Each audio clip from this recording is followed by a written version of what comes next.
உண்மையான பிரெஞ்சுக்காரங்கள் எப்படி பேசுவாங்கன்ற சில உதாரணங்கள் பார்ப்போம். முதல்ல பாத்தீங்கன்னா இப்ப நான் இங்கே இருக்கிறேன் வந்து பிரெஞ்சில் je suis là சொல்றது je suis là. ஓகே, ஆனால் பிரான்ஸ்ல வந்து நாங்க அதை சுருக்கி suis là சொல்லுவோம். suis là. ஓகே, இன்னொரு உதாரணம் பாத்தீங்கன்னா இப்ப ஒரு பிரச்சனை இருக்கிறது, ஒரு பிரச்சனை உள்ளது.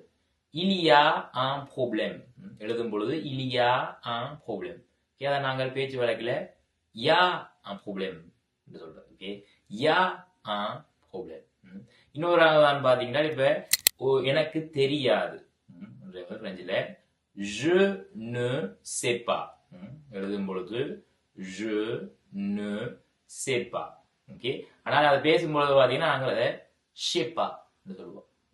je ne sais pas இல்ல sais pas. ஓகே, இந்த மாதிரி உண்மையான பிரெஞ்சுக்காரர்கள் எப்படி பேசுவாங்கன்றதை நீங்க படிக்கணும் என்றால் இந்த பக்கத்தை மறக்காமல் பின்தொடருங்கள்.